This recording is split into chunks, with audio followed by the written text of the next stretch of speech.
I don't even know where to begin with this one. Okay, let's just start with I'm changing the name to from Yes, I'm a Nerd to Talk Nerdy to Me because I'm a nerd and I like to talk, and I'm going to talk nerdy to you. So, we had a lot of fun with the Firefly one, but Firefly is such a little universe. And it's such a small thing compared to what I am about to dive into, which is my absolute favorite nerddom of all time. Okay, I don't think you guys understand how nerddom this is for me, but you're about to. So, oh my god, it's like this entire universe, and I just and no, it's not like Lord of the Rings or, one of those Star Wars, or don't get me wrong, I like Star Wars, okay? I could even say that I love Star Wars. And I like Lord of the Rings. I'm just not a huge fan of the Middle Earth stuff. I never watched Game of Thrones. That's besides the point. We're going to go into season 1 because this is the show that basically when I was a kid, it came out in 1987.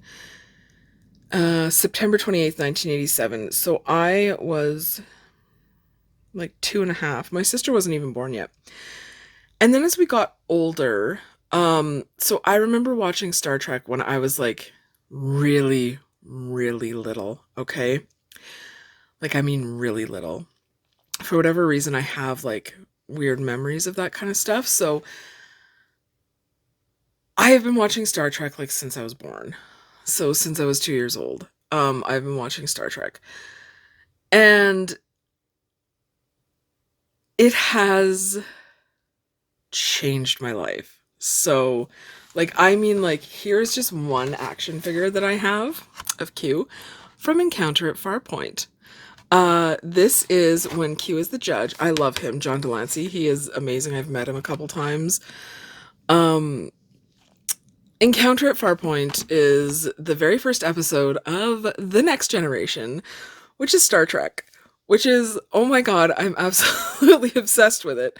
I'm not obsessed. I don't think I'm obsessed with anything, but I do love Star Trek. So it came out September 28th, 1987 with Encounter at Farpoint. And what that episode entails is, oh yeah, okay, spoilers. Spoilers, this show is 35 years old. If you haven't watched it, spoilers, okay? Because I am going to talk about Star Trek and just spoilers, okay? We could do a whole River song. Spoilers. I love her so much. That's a totally other podcast. Okay. Anyways, it starts with Encounter at Farpoint. It's a 2-part episode. It's a really cool idea for a series premiere, having a 2-parter. So what ends up happening is the Enterprise goes to Farpoint Station, which is a planet. I'm just reading because I can't remember all the names. The Bandai are the inhabitants of this planet, and they somehow built an outpost here when really it's an alien, okay? And then Q comes along and puts them on trial, puts humanity on trial, okay? And part of the reason they're let go to continue their adventures is because they solve the problem of Farpoint Station. They're able to deduce that this race is using another race to create this station. And then they're like, that's slavery and enslavement, and let's get rid of them. So that's the first 2 episodes. So here we are. It actually aired the same day. Which was kind of cool because Star Trek was a really big thing. They were bringing back Star Trek, man. So there's some pretty terrible episodes in Deep Space Nine, not Deep Space Nine. We're going to talk about that. But yeah, season 1 of Deep Space Nine is really bad. There's some terrible episodes in season 1 of TNG, Code of Honor is horrendously terrible. And we're just gonna skip over that, okay? We're gonna skip over that. And then we have the last outpost where they meet the Guardian again. Oh my god, if you haven't watched Star Trek, then you have no idea what I'm talking about. I'm just scrolling through the outposts, because, oh, this was a good one. The Enterprise is catapulted more than 1 billion light years from its galaxy when a test on the ship's propulsion system backfires. That's called Where No One Has Gone Before, and it was a good episode. It was hokey. It was the 1980s. Like, everything about season 1 was hokey. Okay, so there's also another really bad episode, but it was kind of cool. It was called Justice, and it was episode 8 of season 1. And it was one, they're visiting this planet, and this just goes to show, like, the Prime Directive, because now they have the Prime Directive. And if you watched the original series and you watched Enterprise, there isn't really a Prime Directive, okay? This one has it. So in Justice, Wesley, like, kicks a ball and, like, breaks some flowers or something like that. It's so stupid, and they give him the death penalty for doing this because he broke the rules on this alien planet, and then everybody, like, comes on board and tries to protect him and all this other stuff, and they end up getting Wesley back, which, whatever. And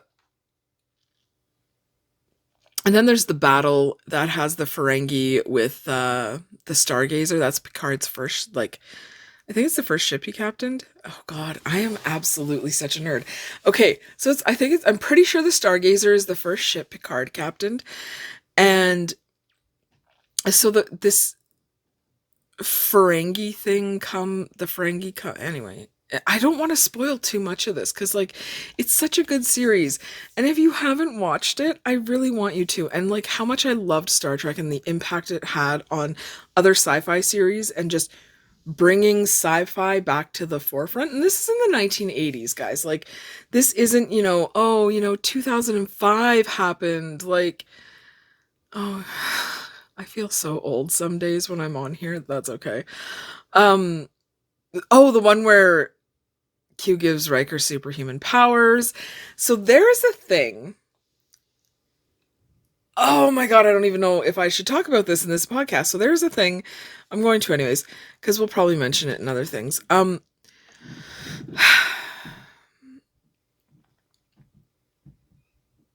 There is a thing in TV, and it's called the Riker effect, okay? So Jonathan Frakes is the guy who plays Commander William Riker in Star Trek in TNG and in Picard and in other series, right? So he has a reoccurring character. In season 1, he does not have facial hair, okay? And season 1 is terrible.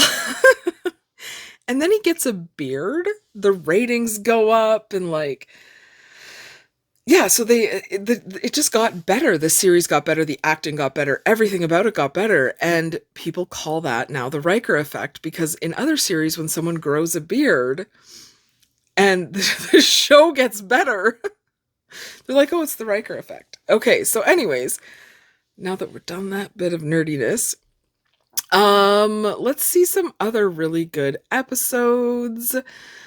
There's also, like, a relationship there's so many relationships in Star Trek and so many different types of relationships that I wish they would have explored more. And I think they're doing now as they're doing Picard and, Discovery and all kinds of stuff, because in Star Trek, like, it's different alien species and humans. So, like, humans are, like, doing the galaxy. Surprise, surprise. Anywho, Deanna Troi is half Beta Z, and she's in love with Riker. She also dates Worf. It's, like, this whole thing. Oh my god, I forgot about this one. Okay, so Data Brent Spiner plays Data. I've met him too, and he's hysterical. Okay. I have met most of the cast of this show, except for LeVar Burton and Patrick Stewart. I think those are the only two people I haven't met. And actually,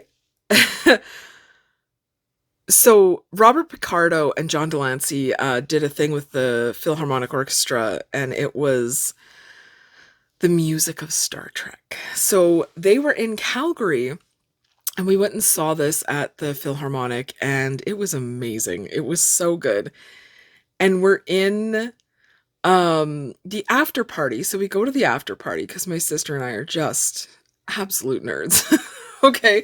So we go to the after party, and Heather looks at Robert Picardo, and she's like, has anybody ever told you look like my Uncle John? Because he does. And he looks at her, he's like, has anybody ever told you look like Sandra Bullock? And my sister does look like Sandra Bullock. Like, it's crazy. So it was fun. It was fun to meet them. It was fun to talk with them. I think my sister and I, as nerdy as we are, my mom taught us manners and to not weird at people, and my mom was with us too, and she was chatting with them, and it was a lot of fun. It was a lot of fun, and we talked with them quite a bit, and they actually, John Delancey remembered us when we were at the 50th anniversary Star Trek convention in San Francisco, because we're nerds, okay? Because we're nerds. Let's just call it that. We're nerds. It's fine. Anyways, we're going to talk about, okay, so the crystalline entity is a Star Trek bad guy, and it's kind of a bad guy. It's kind of like it's a bad guy. It's a bad guy, and then that's where we find out that Data has a brother named Lore, and he's a bad guy, actually. The crystalline entity is like, I don't know if it's sentient. I think it is. I never quite understood that. So there's a lot of really terrible episodes. When the Bow Breaks is bad. Home Soil's bad. Coming of Age is bad. It's all about Wesley. And oh God. And I'm not gonna do the thing. I'm not because Will Wheaton's a nice guy. We've met him too, and yeah.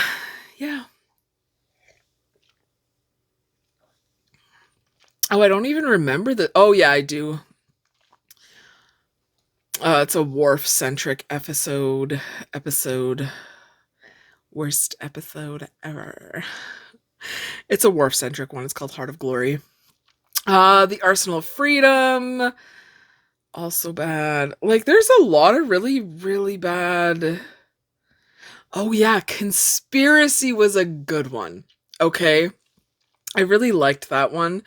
It's episode 25. Back then, TV shows had 20 plus episodes a season. So for hitting the 100th episode mark, it was quite easy because they were on every week.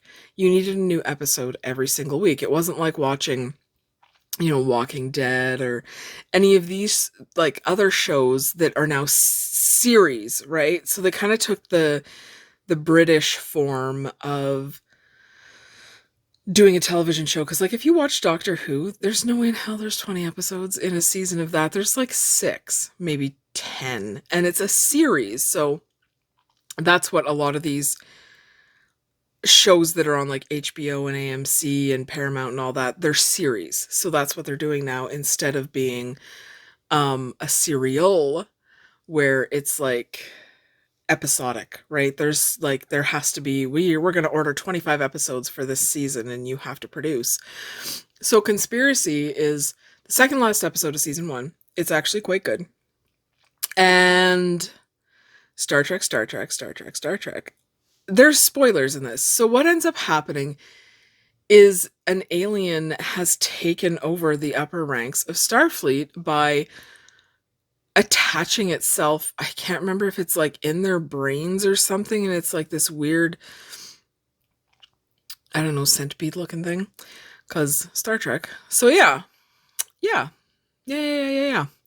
And the crew of the Enterprise saves the day because that's what Star Trek is.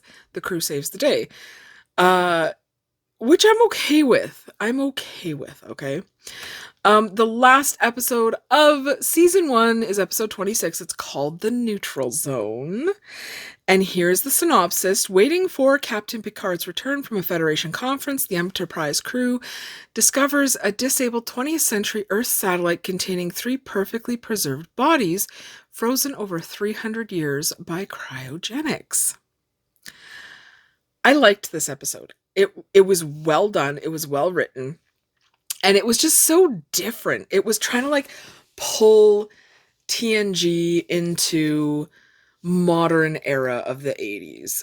Kind of like how The Voyage Home did it with the original crew of the Enterprise. And it worked marvelously. So in the neutral zone, they find these bodies, and these people are dealing with the fact that it's been 300 years and there's no more money. The one guy smokes. How very 80s and 90s of Star Trek. The one guy smokes and he can't smoke anymore, and the other guy's like really wealthy and wondering where all of his money went. And the woman is like really concerned because she's like, well, what happened to my son? What happened to my family? And it just deals with those types of subjects. Like, if there is cryogenics, like what happens, right? What happens when you wake up 300 years in the future and you're like, oh God, is everybody dead? Like, what happened to everybody? Where's all my stuff? Like, it's an interesting concept, right? It's something we haven't really quite explored. So that is season 1 of TNG, Star Trek The Next Generation. So we're going to be doing like a whole series of podcasts about Star Trek and about the impact it has had. And I'm going to do like an entire episode just about Star Trek in general, not going over all the different seasons and all that kind of stuff. So stay tuned. I hope you enjoyed this. If you have any suggestions, questions, comments about Star Trek or anything nerdy you'd like me to watch or talk about, because like I've watched a lot of nerd stuff, okay? Drop me a line. Let me know. I am going to release these weekly, I hope. And yeah, anywho, I hope you like and subscribe, and stay tuned to my channel for more stuff, and I'll talk to you later. Bye!